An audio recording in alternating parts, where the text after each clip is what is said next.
សម្រាប់បងប្អូនគាត់ត្រូវការម៉ាស៊ីន print ងាយស្រួលយកតាមខ្លួនណាគឺអាចមើលម៉ាស៊ីន print model នេះបានបងគឺ print បានទាំងกระดาษ label sticker បបិទនិង print បានទាំងกระดาษ receipt ផងបងប្អូនហើយបងប្អូនអាចមើលក្នុងវីដេអូនេះបានគឺរបៀបនៃការ print គឺអត់ប្រហែលបងប្អូនតែក្នុងវីដេអូនេះគឺខ្ញុំអត់ទាន់ set up នៅក្នុង system ឬមួយក៏ app ណាបងប្អូនគឺខ្ញុំគ្រាន់ដាក់กระดาษចូលហើយនឹងព្រាមបងប្អូនពីបិទបើកម៉ាស៊ីនអញ្ចឹងណាបងប្អូនអញ្ចឹងនេះគឺជាការអនុវត្តជាក់ស្ដែងហ្មងគ្រាន់តែយើងអត់ទាន់បាន log នៅក្នុង set up នៅក្នុង system ឬក៏ app ទេបងប្អូនអាចមើលបានពីរបៀបនៃការដាក់กระดาษបើសិនជាបងប្អូនភ្ជាប់ជាមួយ Bluetooth ឬក៏ USB ហើយ set up វិការបាត់ឬក៏ barcode នៅក្នុងនឹងហើយគឺកាន់តែល្អហ្មងបងប្អូននេះគ្រាន់ខ្ញុំ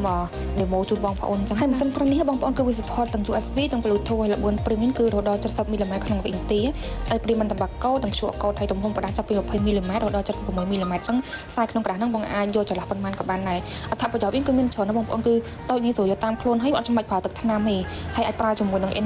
Android ក៏បាន iOS ក៏បាន Windows ក៏បានដែរស័ក្តិសមផុតគឺសម្រាប់បងហាងលក់រាយ logistic warehouse ឬក៏ inventory ឬក៏ mobile sale ណាបងប្អូនចង់សម្រាប់បងប្អូនអាចថាចូល page ណាបាយបាយ